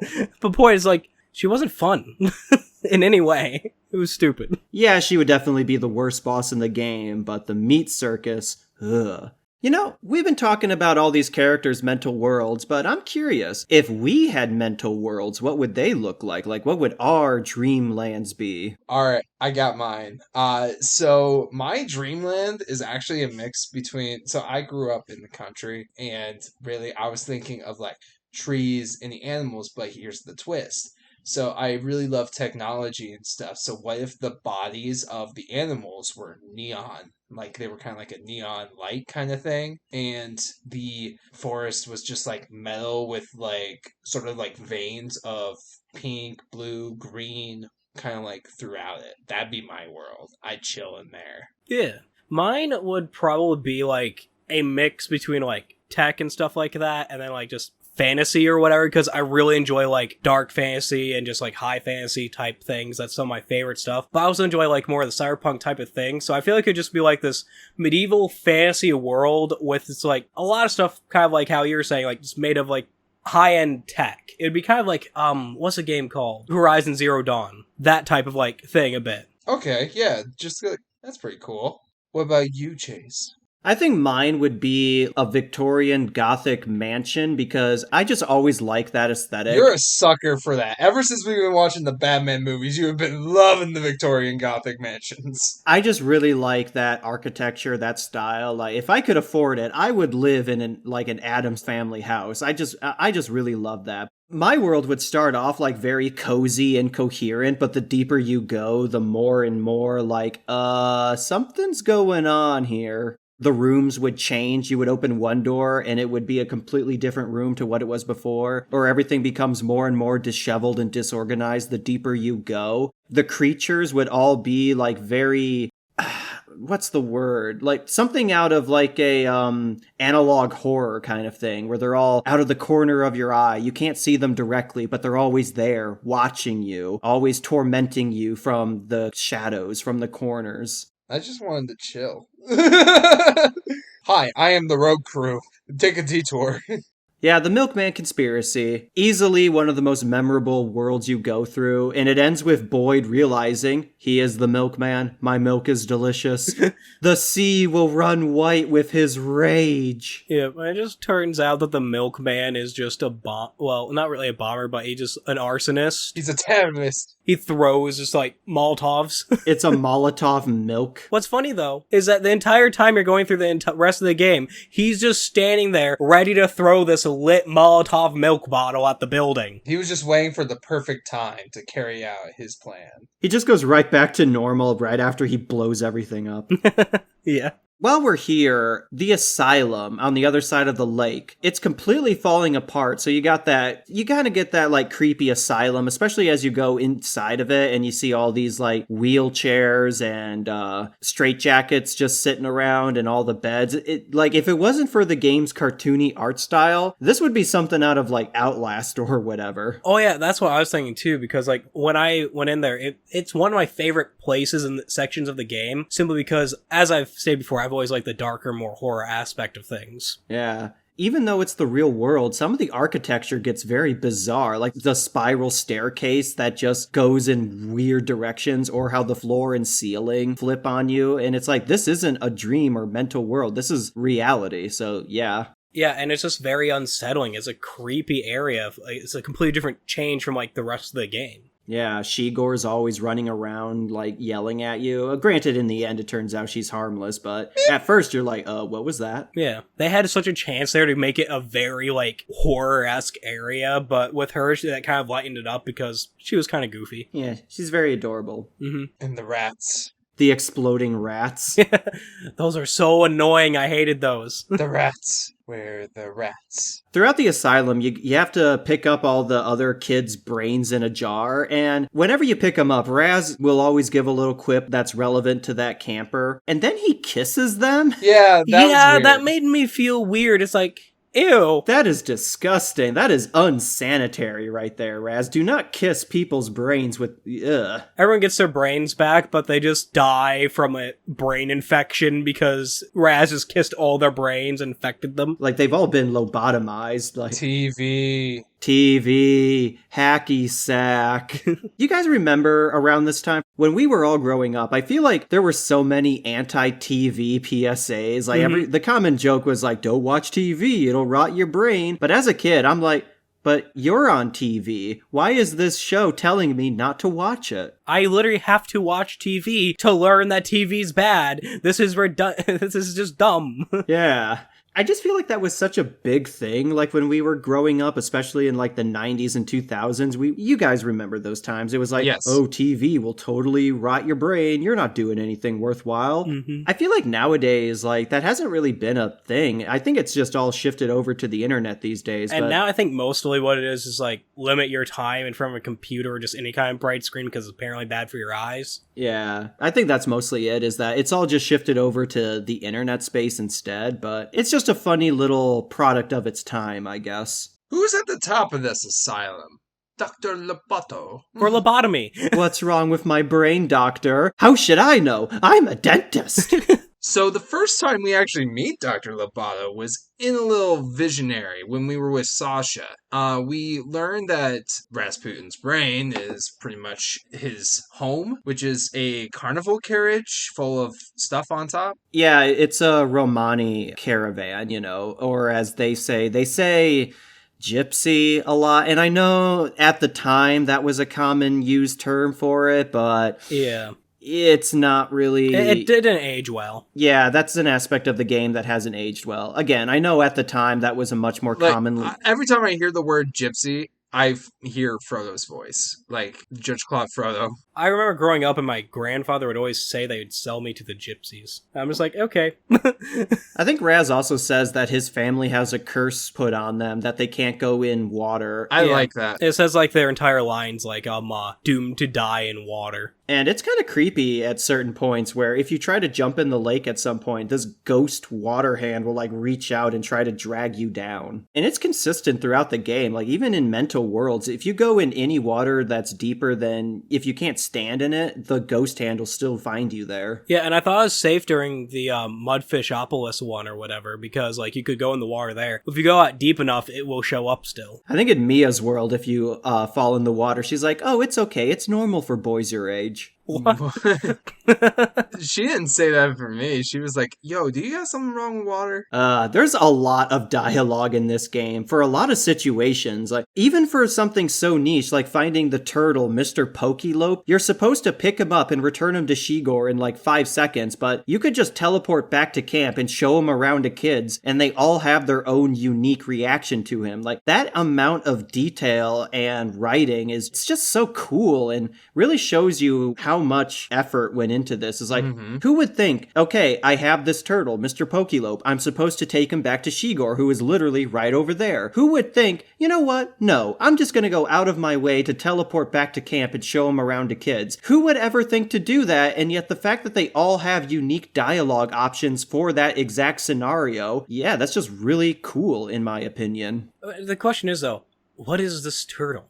Why is it like this? He's like, yeah, don't worry, baby. I know exactly what to do. You think he's just a normal turtle that belongs to Shigor. Oh, by the way, Shigor, voiced by Tara Strong. She's basically just doing her Bubbles voice from Powerpuff Girls. It's really cute and adorable. I love Shigor. Yeah, she's just this, very anxious, very paranoid lab assistant to Dr. Loboto that he mistreats. He's holding Mr. Pokelope hostage, and you think he's just a normal turtle, but he can talk? Yeah.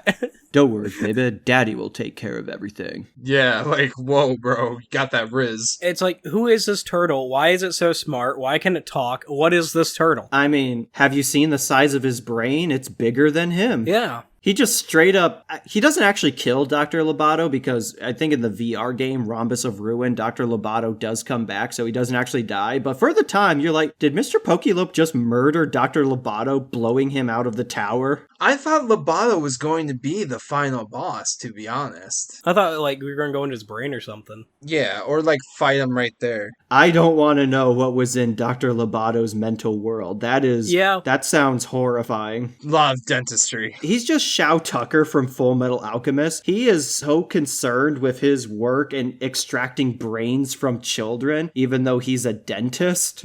And he threatens to boil Mr. Pokelope alive if Shigor ever steps out of line. So animal cruelty, add that to his list of sins. Yeah, he's like, well, let's make some turtle soup. Would you like some soup? It's made from turtle. Maybe it was just his voice combined with the weird not goggles on his face, but I want to say implants. he just kind of reminded me of the Skeksis scientist from Dark Crystal. Like, he struck me as very much that type of mad scientist.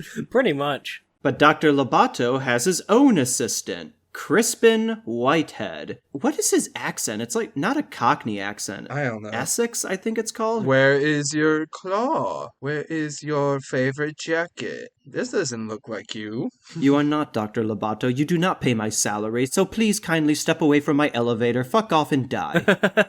Yeah. There's a couple more Asylum worlds we have to talk about. Fred and Edgar. So, Edgar's world, Black Velvetopia. This one is really cool. I love the design. Oh yeah, it's my favorite design out of every world because just the color scheme they went with it. Like the dark with the neon colors. Yeah, it resembles a black velvet painting. It's a black world with fluorescent neon colors, and Raz gets a bit of a redesign when he's in this world. His suit is a slightly different color. Also, I'm pretty sure none of the characters in this world are voiced by people of actual Hispanic descent. It's all white people putting on an accent, so... Product of the time. Yeah, product of the time. But I really sympathize with Edgar. He is a tragic artist. He's trying to escape from his mental anguish through artwork, but the problems keep surfacing. He keeps on fighting the bull. But doctor, I am El Odio.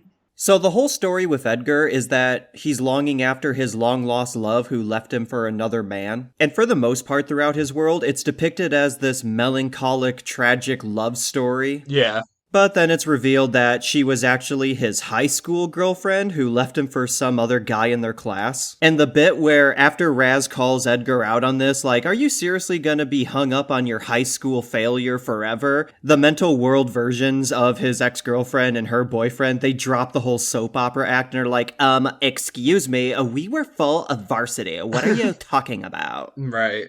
And I enjoyed that he had to kind of like overcome the sort of bullying that he had to do and how it kind of like affected his friendships. And really, okay, the wrestlers were kind of like goofy. Like, okay, so there was the tiger. He was kind of like the stereotypical masked fighter. Yeah, they're all luchadors. Yeah, and then we had the dragon. You can say your favorite line. Looks like they'll have to drag your ass out of here. Are you awake? Did you hear that? And then there's the eagle, which just makes eagle noises. That is Caw-caw. the most funny part to me. It's not just the fact that he says caw-caw. It's that he says it so lamely. It's like, caw-caw. There's a fun little fourth wall gag there where Raz is like, really? Caw-caw? That's all you have to say? And in the subtitles, he has like a whole sentence written out that you think he's about to say. But no, the eagle just smacks him and interrupts him mid-sentence. I thought that was just a really blink and you miss it fourth wall gag right there. This is one of the worlds that I felt like could have gone on a bit longer because I just wish the game made a stronger use of the painting mechanic where you have to buy these paintings from the dogs and then you can hang them on the wall and they turn into what they are. I don't know. I feel like, yeah, it came up a handful of times, but I feel like that should have been a bit of a more relevant mechanic. Speaking of those paintings, there was the rose painting where you could get a rose and then hide in the window with one of the ladies. But you have to be invisible to like kind of like jump in there, else they'll close it on you. And I tell you what, Razputin got the riz. He's getting a kissy. Bruh, he's 10. Yeah, I know. What would Lily say? Look, that's just what's happening. I had no idea what to do with the rose, but I did end up jumping into the windows quite a bit to like just quickly get away from the bowl when I had nowhere else to go. It's lovely. And then, finally, we have the last of the asylum inmates, who used to be the orderly until he lost his mind, Fred Bonaparte. Yes, descendant of that Bonaparte, Napoleon. They're playing a game of Risk. Yeah, it's kind of like Risk, a little bit of Stratego. It's a board game that it's Fred versus Napoleon Bonaparte. I think Fred's World might be my second favorite. I just really like the whole board game thing. You have to move all the pieces around. You have to recruit the peasants, and each peasant is like, I don't want to die for the upper class. What? They don't care about us if we live or die. Where's my money? Yeah, where's my money? Where's my food? Well, I found this cool gun. Woohoo, musket! I'm gonna kill the bridge builder. One of the fun lines that I really enjoyed was when the French, so one of the things was Napoleon would have his troops destroy the bridge, and they'd be like, ha, take that bridge, or that's for killing my father, bridge. Like, V for Vendetta. Napoleon is just full-on French stereotype. He's like, ha ha ha, I like your je ne sais quoi. Maybe you can tell my nincompoop descendant that he is a failure. Ha ha ha. Fred is just ready to give up at the slightest amount of inconvenience. Mm-hmm. You recruit the snails to go fight in the war. It's like, we are shelled warriors. We will eat through the leaves of Napoleon's garden. Charge! They were so ready to fight compared to all the actual people. The way they give them up is for the royal knight. Like the big knight to kind of charge in there and take over. There's another similar dark joke to the Lee Harvey Oswald one where you can find a guillotine and a figment of Marie Antoinette without her head. Yeah. Again, that's a really dark little joke in there. I really like, I guess you could call it starting area of this world where it's Fred and Napoleon in just a little library office. I really like how relaxing this is. It's quiet. There's no music or dialogue. It's just the sound of a roaring fireplace and a ticking grandfather clock, and you can just stay in there and just relax for a while. It's nice. Mm-hmm. And that room is also in the board game. So how it is you enter the room, the office where they're playing the game, and then you jump into the board game and kind of shrink down to play it. But in the board game's world, you can go up to one of the houses and look in the window, and it's that office space with Fred and Napoleon playing the board game. I never noticed that. I never found that window to look through. That's cool. How many layers does this go? How many tiny versions of this board game are being played? Is it an infinite version of this one game? Yeah. Let's talk about the Coach Oleander, sad past. One last thing, though. Fred is so tall, but his arms are so tiny. Yeah, what the heck is with that? How is he able to pick up anything? I think it might have been just a kind of a joke on how Napoleon's really short, and since he's a descendant, they made something about him really short, so they decided let's shrink his arms. Yeah. A fun misnomer is that from what I understand, Napoleon wasn't actually short for his time. He was fairly average height. Yeah, there's a lot of speculation or reasoning behind that. One is that the French unit of measurement was different than how the British used it, so he just sounded short to British people. Then there was also propaganda, maybe make him look smaller than he actually is. Yeah, that's what I heard. It was old propaganda and his enemies and stuff like that, kind of just kind of twisted to where he ended up being just a short guy. Well, he definitely kicked butt, that's for sure. Short King, represent. You go off. Got banished to an island. Alright, but then we do finally get to the end. We defeat Dr. Lobato, and then we have to fight Coach Oleander. Go, Mr. Potato Head, go! Yeah, except this time he's no longer Coach Hamera. No, he's in a tank! He's a brain tank! This was a really fun battle. I really liked it. Just the idea of taking the small rocks, breaking down his defenses, and this is where they actually have you go up and use your pyrokinesis to destroy his barricade, so he can just launch stones at his glass canopy. Mm-hmm. He takes out Sasha, Mia, and Ford, who has a backpack of Psychonium on him, so he's able to stay sane. And part of me wonders, why isn't he doing that the whole time? Yeah. I guess it shows at the end it's temporary, the effect does wear off, and he loses his brains again, but I'm like, you could have been doing this the whole time. Just keep a bag of Psychonium on you at all times, and you'll make it through the day. But, oh well, don't overthink it. So then you have to go into Coach's brain. He makes Raz sneeze his own brain out, so Raz has to levitate his brain next to Coach Oleander's brain, and they get fused, mixed in, so yeah, that's...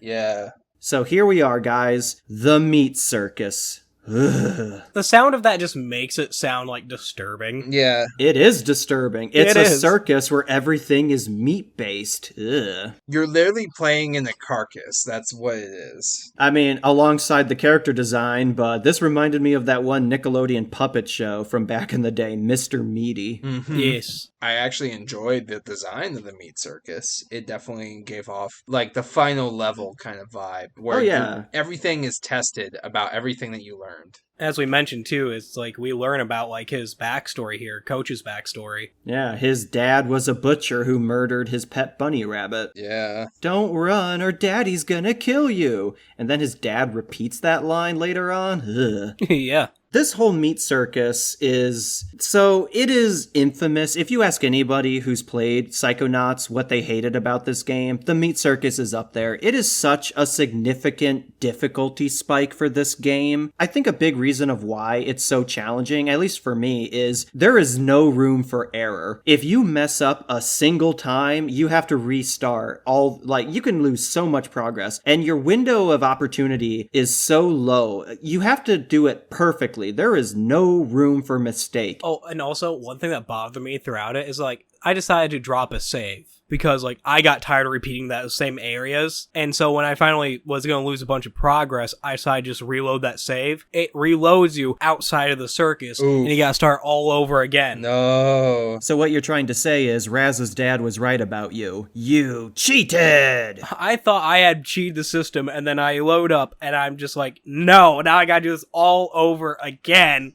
Yeah, right next to the weird little teleport doodle bugs with their snot bubbles. What are those things? I don't know. It's using the game's mechanics just to its best ability. I actually enjoyed the meat circus. Like, except for the boss fight. I enjoy the boss fight. It's a cool level, and I do appreciate how it does throw everything you've learned in the game at you. I just feel like it overdoes it. Most of the game is not that challenging, but the meat circus is just such a spike in difficulty. It really throws you for a loop. It's like challenge whiplash, I guess you could say. Yeah, and the part that I struggled most with and didn't like about the meat circus was that first part where you're kind of like trying to protect the coach as a child. God, those rabbit monstrosities, those things were creepy. Yeah, no. But like when Raz's like interpretation of his father shows up, I started liking the meat circus a lot more because it started kind of going in depth about Raz's character and everything like that. Yeah, and it really tests your acrobatics, and I really like the ladder at the end where you gotta slide down the ladder, but the ladder is just whooping and spiraling in so many directions. Yeah. I know it's a mental world and everything, but it's just a funny little, this defies gravity in every sense. Also, little kid Oleander says one of the most chilling lines a kid can hear when you've done something wrong. Oh yeah, your dad's over there talking to my dad. It's like, oh no. Oh no. Yeah, I don't know about you guys, but when I was a kid and I knew I was in trouble with my friend, if I heard something like that, oh boy. Mm-hmm. Coach Oleander's dad, this is like a Bloodborne Dark Souls fight right here. If you called him the Butcher or whatever, the Carnival Butcher Man, he's like this 20-foot tall, hulking, bat-faced guy with giant cleavers, and this is a Dark Souls boss fight. I want to mix in a bit of Shadow Colossus with that, just simply the technique you have to use to beat him, where you gotta wait for him to get stuck in the ground, you run up his arm, then beat the crap out of his head is what you have to do. And so that just made me think of Shadow Colossus, just having to do that step. He's repeating a lot of the lines Kid Oleander said earlier, but in a much darker context. Mm-hmm. I thought this was a really nice boss fight. I wouldn't call it challenging per se once you figure out how to do damage to him, but it is an intimidating boss fight. Mm-hmm. The only thing I didn't like about the boss fight, I guess I just kept trying everything, trying to figure it out, and I'm just like, okay, bacon time. Why don't you try running up his arm? Bacon. Ford, aren't you supposed to be unconscious right now? What are you doing? Why are you living inside Raz's brain? He's just watching the fight. He's just that powerful. And also, why, when you're actually supposed to be, like, insane right now, are you suddenly sane in my head talking to me? That's the reason why he's able to keep sane. You also have the giant kaiju battle at the end of it, too. Yes. Yeah, the power-up, and Raz's real dad shows up. After scaring you throughout the meat circus, he's appearing as this ghostly figure that's like, Razputin. Oh no, it's just Raz's dad trying to save him. Yeah, and he turns out to be a really cool, chill dad. And then, yeah, you defeat Coach Oleander, and you take out all the evil thoughts, and he becomes a nice guy who apologizes. And I'm like, this just seems like an excuse here. It's like, it's the whole Steven Universe meme of like, but guys, he said he was sorry. Bro was literally a warmonger. He abducted children and lobotomized them for the intent of destroying the world. It's like, I guess you basically mind warp him to change his personality where he's a good guy now, but it's like he still did all those things, and I don't know, this just seems like you're letting him off a little too light for everything he did. War criminal. But like how I interpreted the whole thing is like, oh, he's this way because of his messed up childhood or whatever, and so you helped him get past his childhood trauma. That doesn't make an excuse for what you did. Coach Oleander shows up on his YouTube apology videos like, guys, I made a mistake. I'm sorry. I was going through some hard times where childhood trauma, where my dad killed my rabbit. I did not really want to kill all those kids, but, childhood trauma, not my fault. I'm only apologizing because I got caught. Yes. I think this game ends on a cool, fun little note of the whole, and the adventure continues, where Sasha and Mia receive an emergency alert. The head of the Psychonauts has been abducted. By the way, it's Lily's dad. Yeah, Lily's like, Dad? Huh? Her dad's the leader of the Psychonauts? Which explains a lot about her when it comes to her abilities, at least. Mm-hmm. Yeah, makes sense. So, Raz is promoted to a full-on Psychonaut after proving his mettle. He loses his drip. They all hop into a super jet that's been there the whole time, and they fly off to go rescue Lily's dad. So Psychonauts, like we mentioned, it did get a sequel many years later, first on VR, Rhombus of Ruin, and then a few years after that in 2021, Psychonauts 2, which I have not played yet myself, but I'll get around to it, guys. I swear, I promise. I have it. It's on my shelf. I just haven't played it yet. Maybe we should do an episode on that in the future. We will.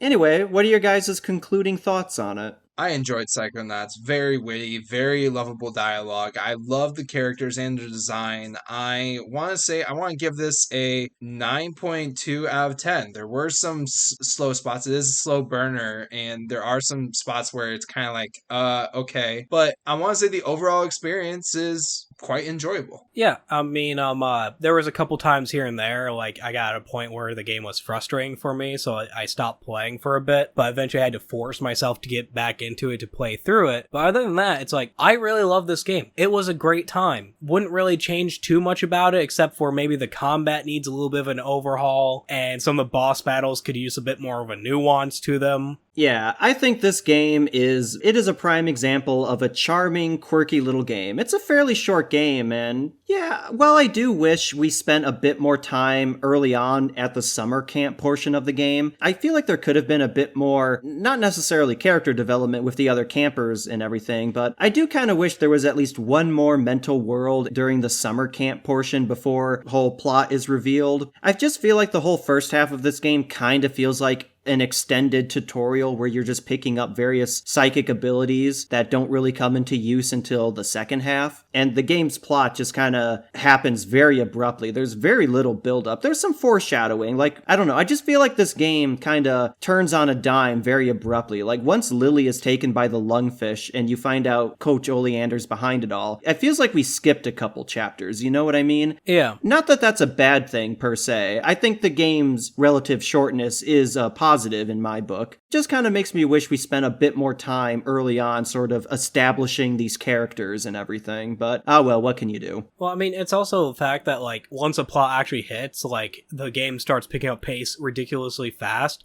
Like, throughout the entire thing, like, each world you go in, there's some time in between that where you get to go do some other stuff or whatever, explore around, where then finish with the mudfish and go up to the milkman stuff, it's like one world right after another, and then you're done. Yeah, I think it's appropriate that we're talking about it now in September going into October, because even though this game takes place at a summer camp, apparently in the 1980s, that's when it takes place, which kind of fits in with the aesthetic of it all. To me, I feel like this game is very Halloween coded, you know what I mean? Like, it kind of has that Tim Burton spookiness to it all. Kind of reminds me of Gravity Falls in a way. Like this and Gravity Falls feel kind of similar vibes, you know what I mean?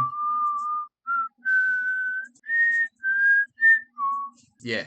Like I said at the top, Psychonauts is just a quirky little platformer game from this kind of bygone era of gaming history, I feel like. I feel like this is very much reflective of the era it came out in. I feel like the PS2, really the 2000s in general, was the time when a lot of these mid-budget AA games were really prominent. It's definitely a nice little time capsule to the past, and I recommend that you listeners try it out if you want something that just kind of like, it's a platformer game. You have fun with it, and you can crack a few laughs. I know I busted out laughing more than a couple of times from this game's dialogue.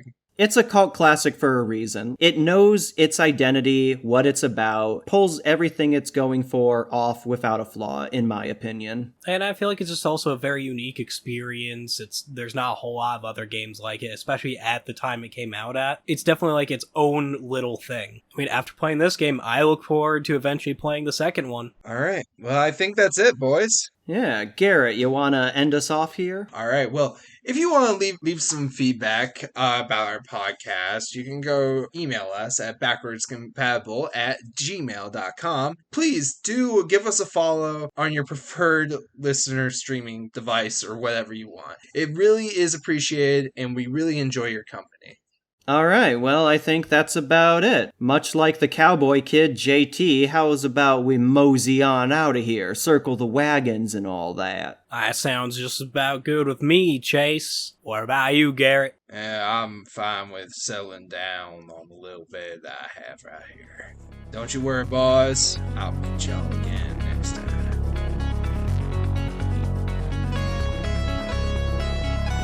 Is making out the only thing people care about at this camp? Yeah.